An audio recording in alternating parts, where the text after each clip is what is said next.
Kau tersesat, Ayu. Kau tidak mungkin meraih bintang. Kau tidak akan bisa memeluk bulan.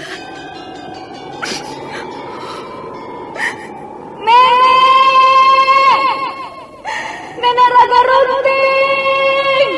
Ayu!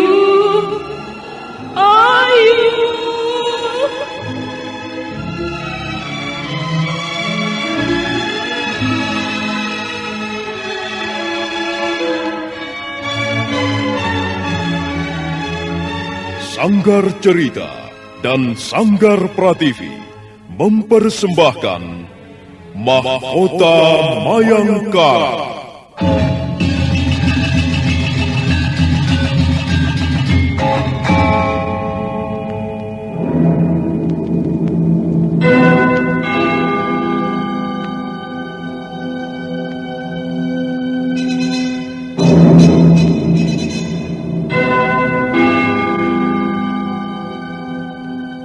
Cerita ini lanjutan dari Tutur Tinular.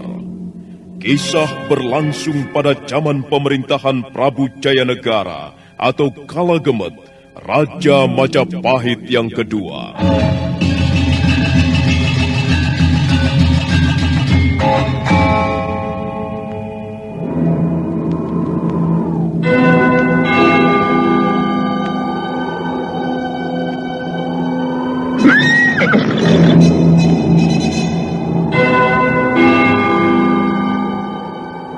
Bukan lagi Raja Majapahit. Akulah raja. Akulah yang berkuasa. Ayo, obrak-abrik desa Ganding. Tangkap Jayanegara. Tangkap Jayanegara.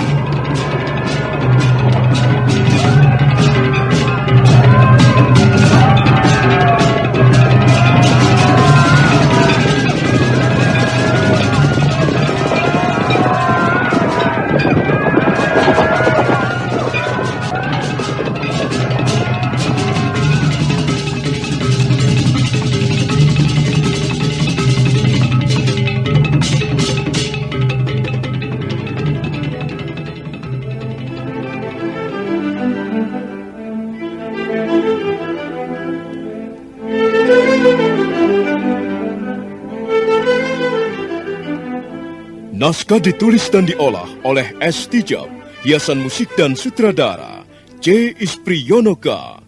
Kali ini mengetengahkan episode ke-6 dengan judul Bencana di Atas Rontal.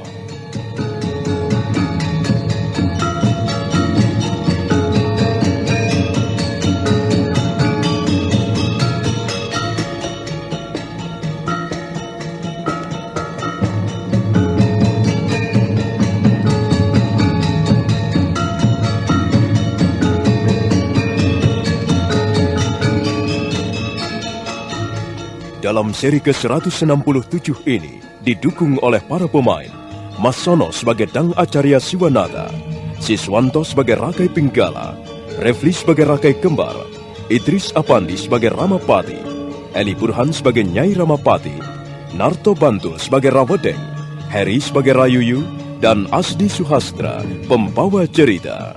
Selamat menikmati. Sandiwara Radio ini masih Anda dengarkan di channel YouTube Satria Collection. Jangan lupa tekan tombol like dan subscribe.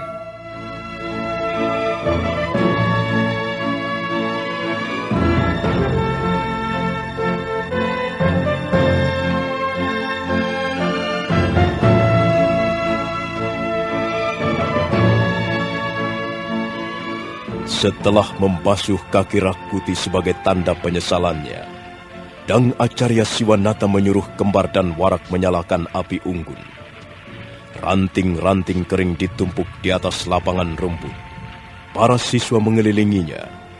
Rakai Pinggala duduk bersila, wajahnya membayangkan rasa tidak senang. Tak lama kemudian api sudah menyala, dan terdengar gemeretak suara ranting kering terbakar. Asap tipis mengepul ke udara, dan sebentar kemudian lenyap di terpa angin. Ya, cukup Kembar. Kalian boleh kembali duduk. Sekarang perhatikan. Nah, lihatlah api ini. Api adalah lambang semangat. Setelah menjadi pamong praja nanti, hendaknya kalian terus-menerus menyalakan api di dalam dada kalian masing-masing, supaya kalian dapat mengabdi kepada keadilan dan kebenaran dengan sebaik-baiknya. Ya, sudah lama sekali aku mengenakan jubah ini. Sudah lama aku mengenakan pakaian seorang guru besar asrama pusat pendidikan calon tanda. Pakaian ini memang bermutu tinggi. Potongannya bagus, jahitannya kuat, dan bahannya mahal harganya. Tapi yang lebih penting ialah tidak sembarang orang diperbolehkan mengenakan pakaian ini. Pakaian ini adalah lambang martabat seorang guru besar. Seorang yang ditugaskan mendidik kaula muda agar menjadi manusia-manusia berguna. Tapi sayang sekali, aku tidak bisa mengenakan pakaian seperti ini lagi. Aku telah cacat. Panggilan hidupku sebagai guru telah ternoda. Aku tidak pantas lagi mengenakan jubah seorang guru besar.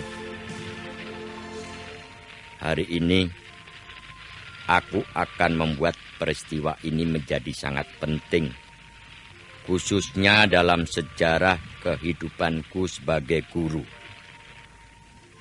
Jika selama ini aku selalu menjadi pak turut, selalu ikut kemauan mereka yang di atas, selalu berani mengkhianati hati nuraniku sendiri, maka pada hari ini aku berontak. Aku akan menentang setiap langkah ketidakadilan. Aku ingin menjadi seorang manusia yang bersih, sekalipun aku harus kehilangan pangkat seorang guru. Selesai berkata, Dang Acarya Siwanata mencopot jubah guru besarnya, kemudian menimang-nimangnya sebentar. Setetes air mata mengalir di pipinya yang mulai keriput. Angin menyapu jenggotnya yang mulai memutih. Sementara para siswa diam menunggu apa yang akan dilakukan gurunya.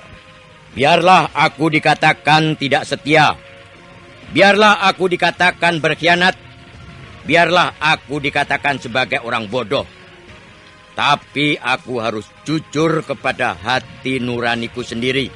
Aku harus bersekutu kepada yang benar. Lihatlah anak-anak.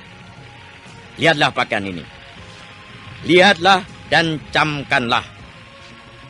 Untuk apa aku mengenakan pakaian seindah ini, semewah ini? Pakaian seorang guru yang besar, sementara jiwaku kerdil. Lebih baik pakaian ini kucampakkan ke dalam api.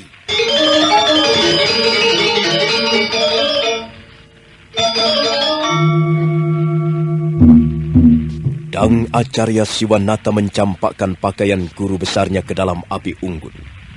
Dalam sekejap kain tenun yang indah itu habis tergulung api yang bernyala-nyala. Pakaian sudah menjadi abu, dan abu itu berterbangan tertiup angin kemana-mana. Wajah Dang Acarya Siwanata nampak tenang kembali. Mudah-mudahan dengan lenyapnya pakaian guru besarku ini, aku tidak lagi menjadi orang yang palsu. Mudah-mudahan aku dapat hadir di muka bumi, mewakili suara-suara kebenaran, suara-suara keadilan, sekalipun nyawa harus ku pertaruhkan. Inilah tekadku anak-anak. Dan aku sudah memutuskannya. Rakai Pinggala. Oh, iya. Ada apa Dang Acarya Siwanata? Sini kau. Majulah. Duduk bersila dengan baik di hadapanku. Baik. Aku akan memenuhi keinginanmu. Sini, duduk di sini. Lebih dekat lagi. Ya, begitu. Duduk dengan tenang dan tertib. Jangan bicara apa-apa. Tundukkan wajahmu ke atas rumput dan dengarkan apa yang akan kukatakan kepadamu, juga kepada kalian semua murid-muridku. Rakai Pinggala adalah murid paling baru di asrama pendidikan ini. Dia mengaku berasal dari golongan ksatria.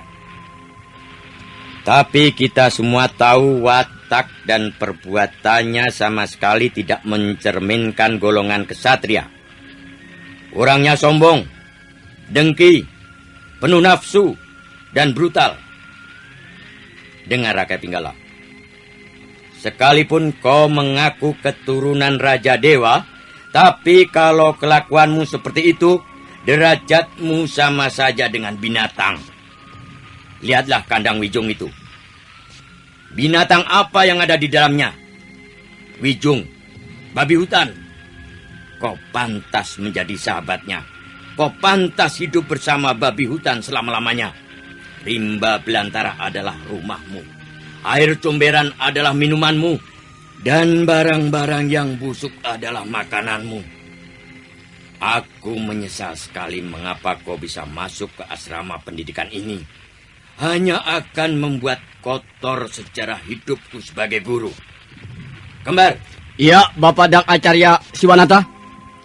Praloda. Cambuk. Ambilkan cambukku. Iya, Bapak. Kembar segera melangkah pergi. Dan sebentar kemudian dia sudah kembali lagi dengan membawa Praloda. Praloda adalah cambuk yang terbuat dari rotan. Dang Acarya Siwanata menimang-nimang cambuknya sebentar. Kemudian berpaling ke arah Rakai Pinggala yang masih duduk bersila di atas rumput. Menyesal sekali Rakai Pinggala. Mengapa aku harus melakukannya? Tapi rasa keadilan memang harus dipupuk agar menjadi subur di hati setiap orang. Nah, Rakai Pinggala, kau senang minum tuak. Padahal kau tahu peraturan asrama ini. Tidak seorang pun siswa diizinkan membawa tuak dan minum-minum sampai mabuk. Inilah ganjaran untuk seorang peminum. Iya. Iya. Aduh. Ampun. Jangan cambuk aku. Sakit. Sakit sekali. Dan inilah ganjaran atas kesombonganmu. Aduh, ampun. Dang Acarya Siwanata, kau tahu apa yang kau lakukan padaku ini? Mengapa aku tidak tahu? Murid seperti kau memang perlu dihajar. Dan ini upah atas kelakuanmu yang tidak sopan dan kurang ajar. Iya. Cukup. Cukup, Dang Acarya Siwanata. Aku tidak terima diperlakukan seperti ini. Aku akan mengadukannya kepada Paman Ramapati. Adukan. Cepat adukan kepada Gusti Ramapati. Aku tidak akan gentar. Dan aku tidak akan mundur. Bahkan kau boleh mengadu kepada Prabu Jaya Negara. Iya.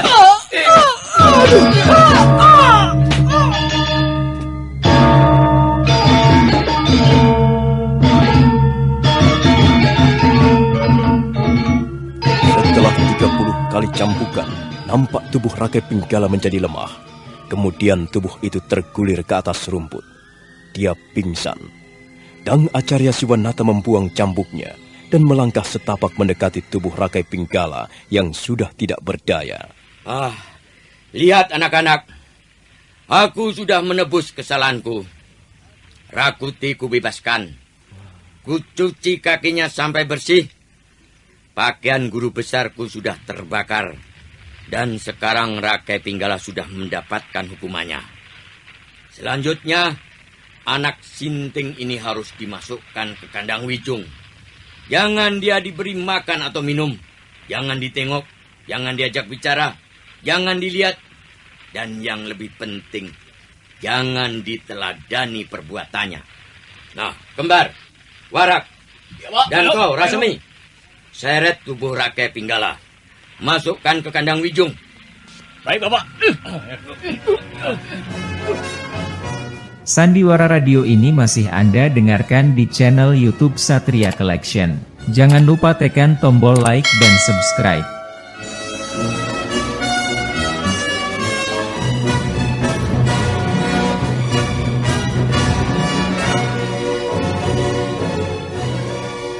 Hari itu pusat pendidikan calon tanda tidak ada pelajaran. Para siswa hanya duduk-duduk saja di tepi kolam ataupun di tempat yang lain. Sebagian masuk ke wismanya. Dang Acarya Siwanata setelah menyelesaikan persoalannya dengan Rakuti dan Rakai Pinggala, segera mengurung diri di ruangan pribadinya. Menjelang tengah hari dia keluar dan melangkah ke kandang kuda.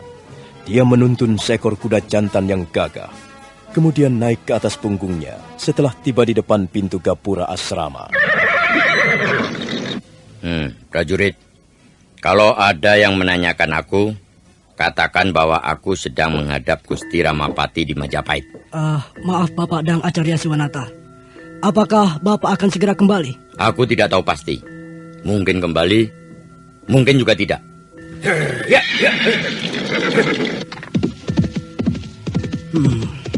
Sepertinya Bapak Dang Acarya Siwanata sedang gelisah. Iya, wajah beliau tidak berseri-seri seperti biasanya. Barangkali beliau mempunyai persoalan yang berat. Katanya beliau ingin pergi ke Majapahit menghadap Gusti Ramapati. Oh, begitu. Dan katanya beliau mungkin kembali, mungkin juga tidak. Apa artinya ya? Wah, mana aku tahu.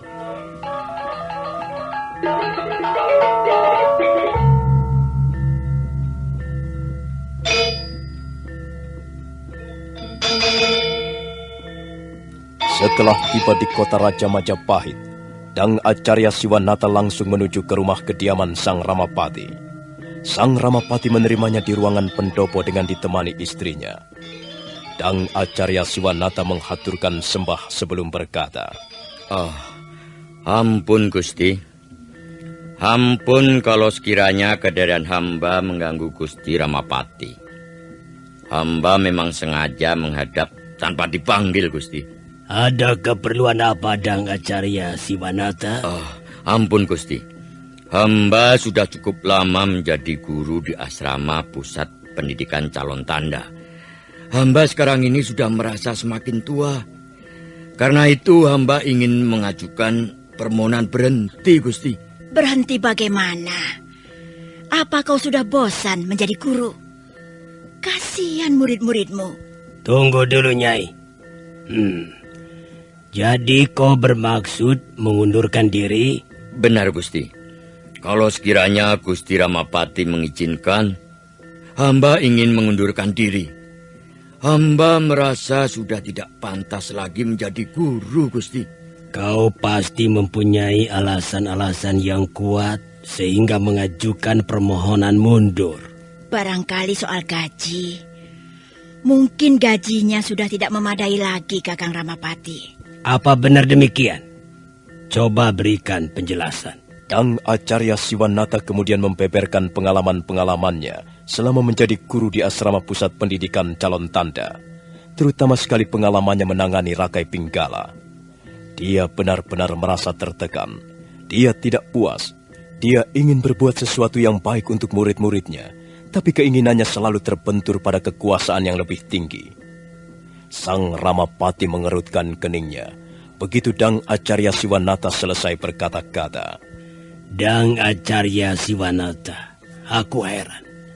Mengapa kau tiba-tiba menjadi orang yang bodoh seperti ini? Kau tahu, Rakai Pinggala itu keponakanku. Sudah pasti kau tidak bisa menyamakan kedudukannya dengan murid-murid yang lain. Anak itu memang agak nakal. Itulah sebabnya orang tuanya menitipkannya kepadaku di Majapahit. Mengapa aku mengatakan bahwa kau bodoh Dang Acarya Siwanata? Pikir saja.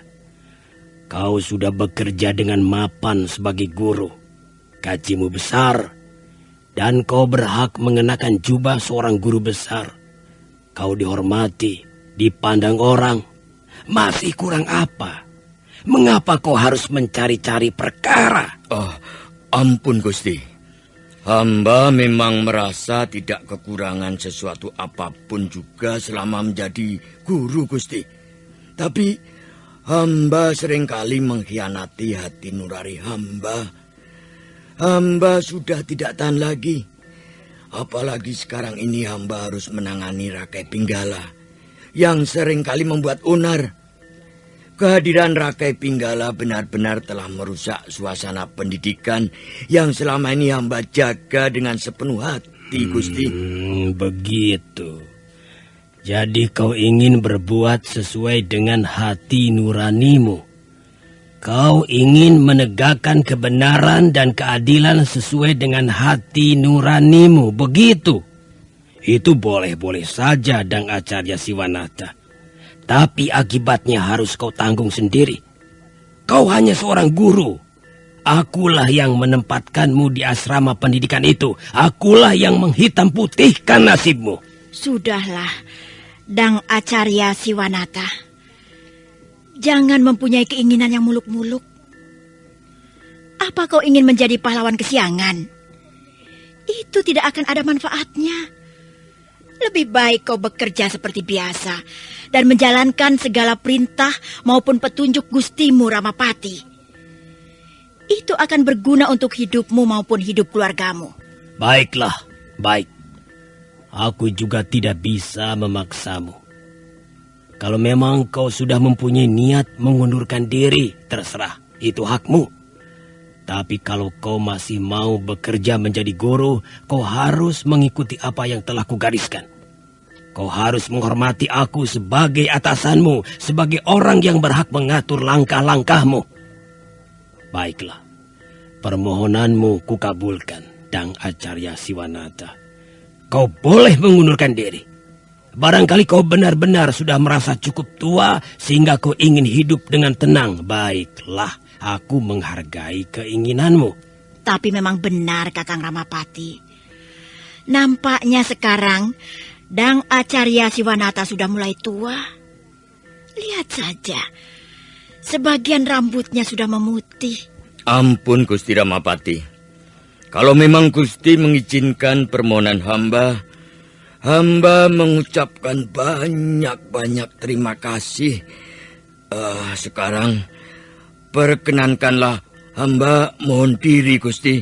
Sang Ramapati tersenyum dingin melihat Dang Acarya Siwanata menghaturkan sembah. Dan setelah Dang Acarya Siwanata berjalan menyeberangi halaman rumahnya, Sang Ramapati berpaling kepada istrinya. Lihatlah, Nyai, betapa bodohnya orang itu. Berani sekali dia mengajukan permohonan mengundurkan diri. Dia ingin menuruti suara hati nuraninya, Kakang Ramapati. Mana bisa kita mencegah? Hati nurani tai kerbau. Dia pikir dia itu siapa? Orang kecil besar laga. Tapi coba saja kita lihat nanti. Panggil Rawadeng dan Rayuyu. Aku akan memberi tugas kepada mereka.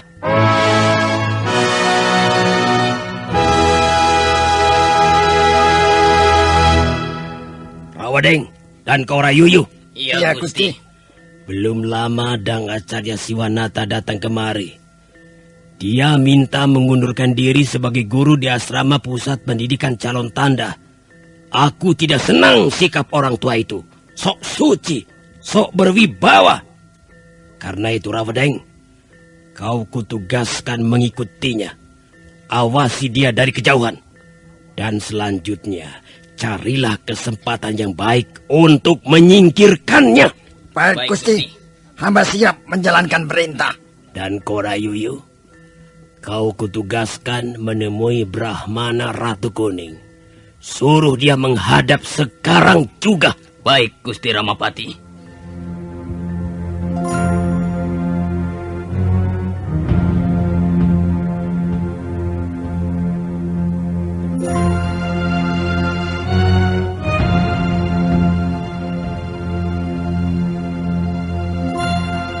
Sementara itu, Dang Acarya Siwanata sudah tiba di rumahnya di sudut kota Raja Majapahit. Dia segera mengumpulkan keluarganya. Hari itu juga dia bermaksud meninggalkan Majapahit, kembali ke desa kelahirannya. Dang Acarya Siwanata dan keluarganya meninggalkan kota Raja Majapahit dengan mengendarai sebuah kereta kuda.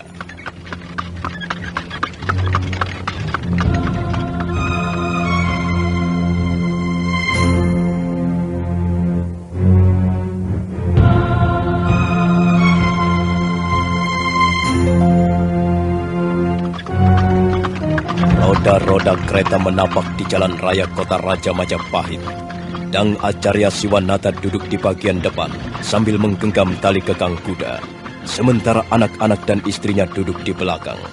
Dang Acarya Siwanata bermaksud kembali ke desanya dan hidup sebagaimana layaknya seorang tua yang ingin hidup tenang serta damai. Roda-roda kereta berderak menyusuri jalan raya kota Raja Majapahit.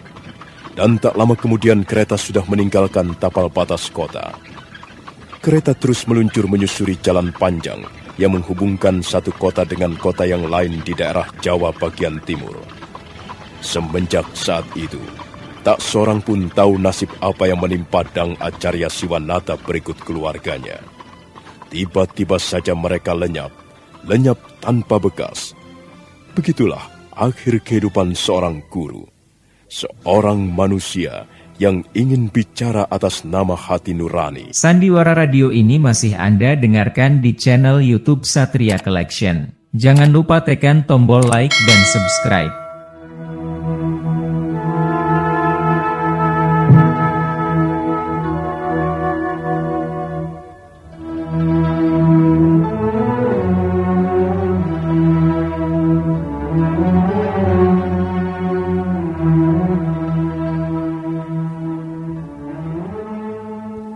Sang Ramapati duduk di ruangan pendopo.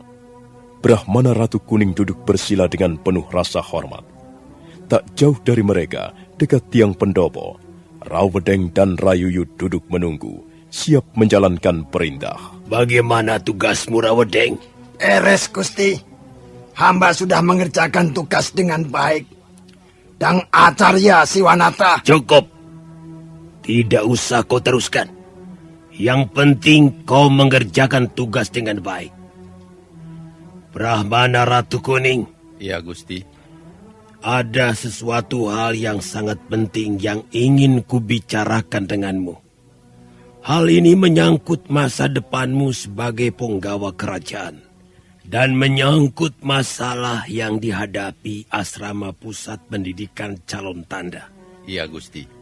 Belum lama Dang Acarya Siwanata datang kemari. Dan dia mohon untuk mengundurkan diri sebagai guru di sana. Aku sudah meluluskan permohonannya. Sekarang asrama pusat pendidikan calon tanda kosong. Artinya tidak ada guru besarnya. Karena itu kau kupanggil menghadap kemari. Aku ingin mengangkatmu menjadi guru di sana. Apakah kau bersedia? Ampun, Gusti Ramapati. Ini merupakan anugerah yang sangat besar bagi hamba. Hamba akan menerimanya dengan senang hati dan tangan terbuka. Bagus. Aku senang kau mau berterus terang kepadaku. Kau tidak perlu berbuat macam-macam, Brahmana Ratu Kuning. Kau di sana hanya kutugaskan untuk mengajar siswa-siswa. Dan ingat baik-baik. Camkan baik-baik. Tugasmu yang paling pokok ialah mendidik para siswa agar menjadi orang-orang yang bisa dipercaya. Orang-orang yang setia dan taat. Orang-orang yang patuh. Jangkauanmu tidak boleh terlalu muluk-muluk. Kau mengajar mereka bukan untuk membuat mereka menjadi pandai setinggi langit. Sasaranmu ialah kesetiaan, ketaatan, kepatuhan. Iya, Gusti. Hamba mengerti apa yang Gusti maksudkan. Aku tidak membutuhkan orang-orang pintar yang senang bertanya ini, bertanya itu. Aku tidak butuh cendikiawan-cendikiawan muda. Aku hanya butuh orang yang setiap saat menjalankan perintah-perintahku. Cukup jelas. Iya, Gusti. Sepertinya sudah cukup jelas. Sebab apa? Orang kalau terlalu pintar susah diatur. Dia cenderung menjadi rewel dan bermanja-manjaan. Apalagi kalau diberi kesempatan dan wewenang. Orang-orang seperti itu tidak dibutuhkan di sini. Mereka hanya akan membawa kesulitan dan bukan kemudahan. Nah, Brahmana Ratu Kuning, Kalau memang kau sudah mengerti apa yang kumaksudkan, kau boleh mulai bekerja. Hari ini juga. Pergilah ke Bukit Pangi dan jalankan tugasmu sebaik-baiknya. Baik, Gusti Ramapati. Sekarang hamba mohon diri.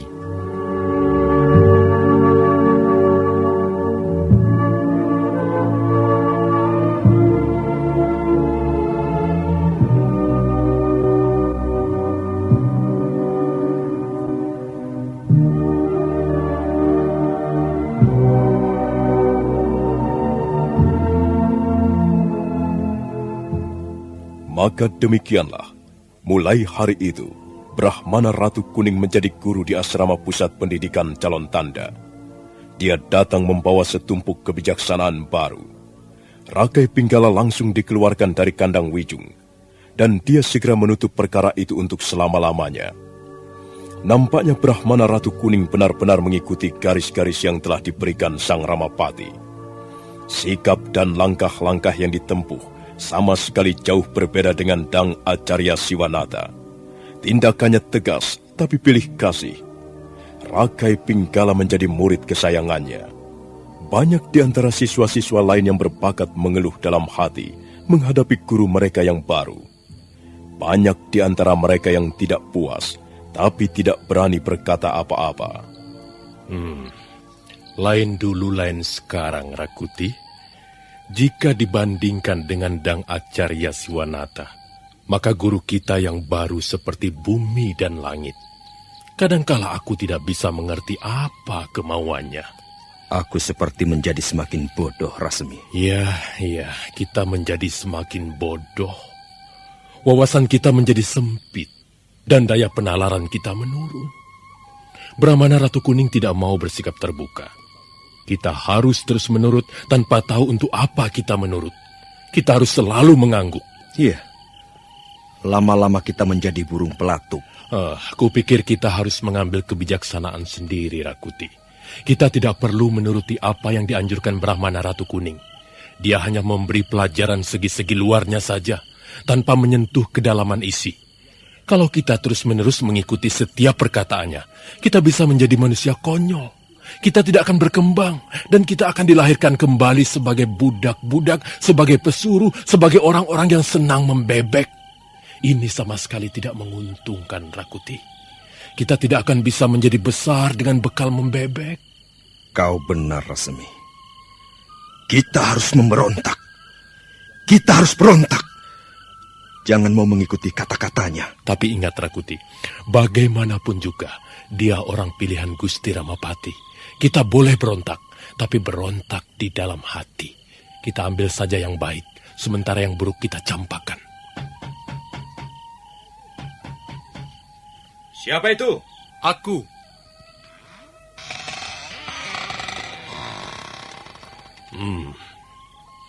Rakai Pinggala. Kukira siapa? Aku ingin bicara dengan kalian berdua. Kalau begitu masuklah.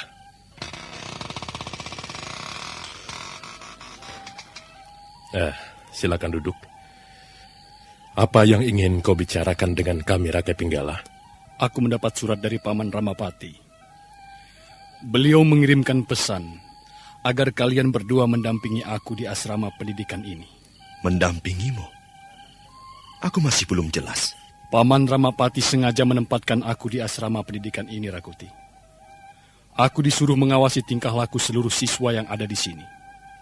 Aku ditugaskan memata-matai mereka. Kalau ada di antara mereka yang mencurigakan, aku disuruh melapor ke Majapahit. Begitu. Baiklah. Kami senang karena Gusti Ramapati sudi mempercayai kami. Aku minta maaf padamu, Rakuti. Sekarang kita benar-benar akan menjadi sahabat.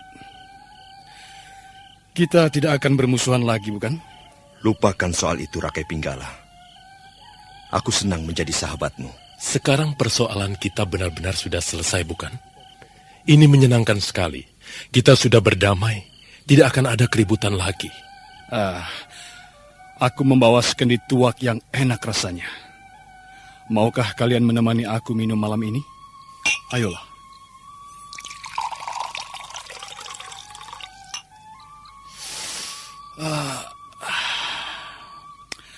Nyaman sekali. Ayo Rakuti, Rasmi, kita minum-minum bersama untuk merayakan perdamaian ini.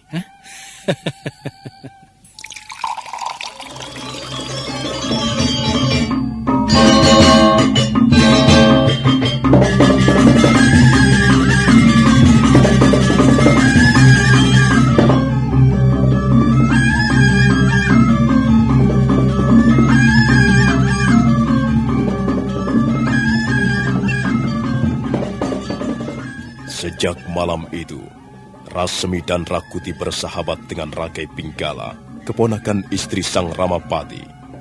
Mereka bertiga menjadi murid-murid kesayangan Brahmana Ratu Kuning. Mereka menjadi murid-murid istimewa di asrama pusat pendidikan calon tanda. Pada suatu hari, Sang Ramapati menghadap Prabu Jayanegara di ruangan pribadi raja. Sang Ramapati duduk bersila di lantai ruangan. Sementara Sang Prabu duduk di atas kursi berukiran indah sambil makan buah-buahan segar. Eyang Pati, aku merasa sangat puas, Eyang Pati. Warapsari, perempuan yang kau bawa itu dapat melayaniku dengan sempurna. Ya, seperti itulah seharusnya seorang wanita persembahan. Pantas Gusti Prabu nampak lebih berseri-seri. Memang seharusnya begitu Gusti Prabu. Seorang raja harus sehat jasmani dan rohaninya. Sebab kalau tidak, bagaimana Gusti Prabu dapat memerintah negeri ini dengan baik? Aku tidak perlu khawatir lagi, Eyang Pati. Bukankah aku mempunyai Ratanca? Setiap 3 hari sekali dia datang untuk memeriksa kesehatanku. Oh ya, apakah ada hal-hal penting yang ingin kau sampaikan kepadaku, Eyang Pati? Maksudku mengenai perkembangan negeri Majapahit akhir-akhir ini. Tidak Gusti Prabu. Semuanya berjalan dengan lancar sesuai garis-garis kebijaksanaan Gusti Prabu Jayanegara. Suasana negeri Majapahit semakin aman sentausa. Hampir tidak pernah terjadi kerusuhan di dalam kota, baik dari golongan Brahmana, Ksatria, Waisya maupun Sudra. Semuanya menunaikan tugas serta kewajibannya dengan baik. Nampaknya kekuasaan Gusti Prabu semakin kokoh. Aku akan tetap menggenggam kekuasaan itu sampai akhir hayatku, Eyang Pati. Dan hamba akan mendampingi Gusti Prabu selama masih dibutuhkan. Kau akan terus menjadi tangan kananku, Eyang Pati.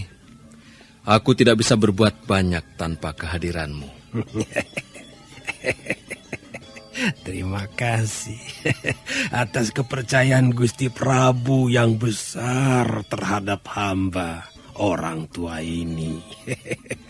Tapi, Gusti Prabu, ada satu hal penting yang hendak hamba sampaikan ke hadapan Paduka.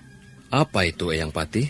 Kalau Gusti Prabu ingin tetap menggenggam kekuasaan negeri Majapahit, Gusti Prabu harus bertindak dengan hati-hati sekali.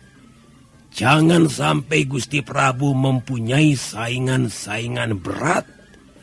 Jangan sampai Gusti Prabu lengah sehingga muncul saingan-saingan berat. Iya. Apa ada orang yang berani menjadi sainganku, Eyang Pati? Mereka pasti kutumpas habis. Kalau mereka berani berbuat bodoh, mereka akan berhadapan dengan ribuan prajurit Majapahit. Ampun Gusti Prabu. Kalau saingan itu berasal dari luar istana akan sangat mudah dihadapi. Kalaupun mereka sampai dapat menyusun barisan dan memberontak terhadap kekuasaan Gusti Prabu, itu pun mudah dihadapi. Tapi bagaimana kalau saingan itu justru bercokol di istana Majapahit sendiri? Apa maksudmu, Eyang Pati? Coba jelaskan. Maksud hamba, saingan itu justru datang dari kerabat kerajaan sendiri. Demikian penjelasannya. Gusti Prabu Jayanegara mempunyai 2 orang adik. Mereka adalah Putri Tribuwana Tunggadewi dan Putri Dyah Wiyat Sri Raja Dewi. Sekarang mereka berdua memang belum menjadi saingan Gusti Prabu. Mereka masih tinggal di istana Kahuripan dan Wengker sebagai raja-raja bawahan. Tapi bagaimana kalau misalnya mereka mempunyai suami? Cepat atau lambat, mereka pasti akan menemukan pasangan hidupnya masing-masing. Iya. Aku mengerti maksudmu, Eyang Pati. Kalau Dinda Tunggadewi dan Raja Dewi sudah mempunyai suami, maka suami-suami merekalah yang akan menjadi sainganku. Besar kemungkinan suami-suami mereka berani merongrong kewibawaan dan kekuasaanku. Syukurlah kalau Gusti Prabu sudah mengerti apa yang hamba maksudkan. Sekarang Gusti Prabu harus mulai bersiap-siap. Kalau Gusti Prabu tidak ingin memperoleh saingan, maka Gusti Prabu harus berani menentukan sikap. Tunggu, Eyang Pati. Kalau aku tidak ingin mendapat saingan, tentu saja aku harus menghalang-halangi Dinda Tunggadewi dan Raja Dewi berhubungan dengan laki-laki. Sebab laki-laki itulah yang nanti akan menjadi sainganku. Ampun Gusti Prabu. Yang penting Gusti Prabu sudah menyadari bahaya itu. Kalau Gusti Prabu tidak ingin memperoleh saingan, maka Gusti Prabu harus menyingkirkannya sebelum saingan itu datang.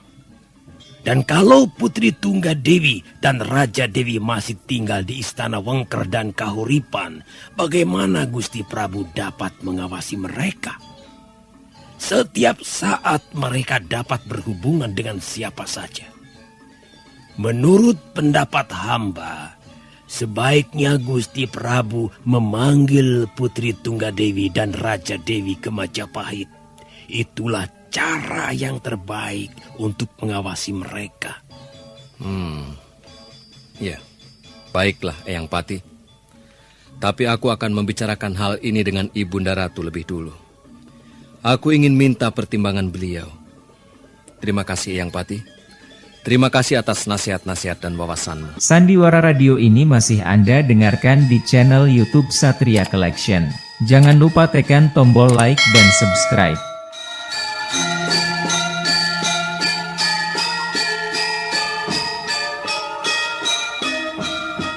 Setelah Sang Ramapati meninggalkan ruangan pribadi raja, Prabu Jayanegara bergegas melangkah menuju istana Kaputren.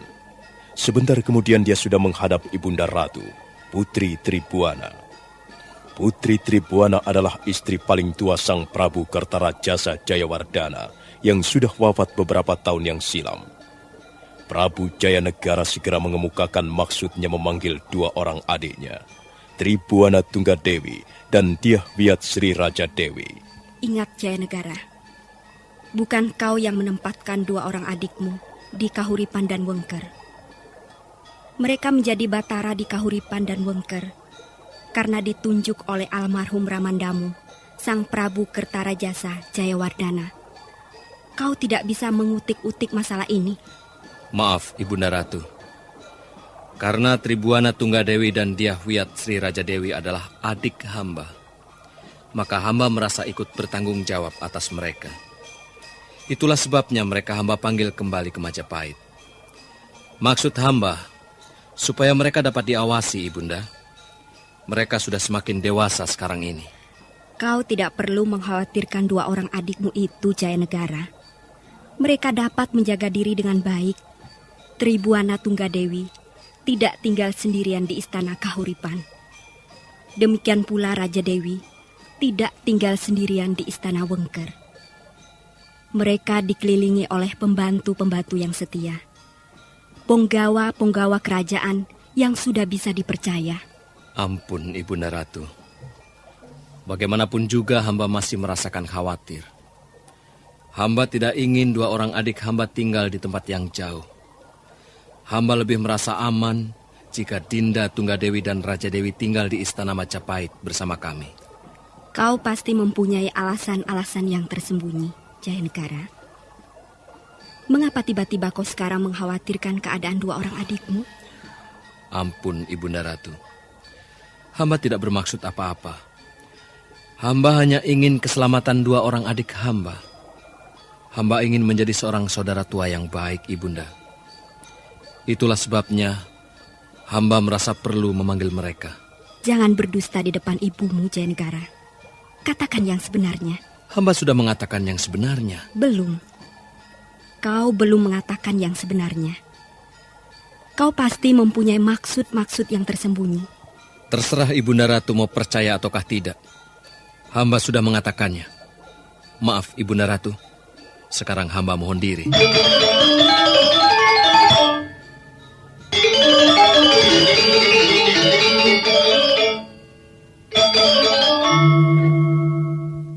Prabu Jayanegara segera bangkit dan melangkah meninggalkan istana Kaputren. Putri Tribuana nampak gusar. Dia tahu bahwa Prabu Jayanegara, anak angkatnya itu, mempunyai maksud-maksud tertentu. Nah, bagaimanakah kisah selanjutnya? Saudara pendengar, silakan menunggu seri berikutnya. Sampai jumpa.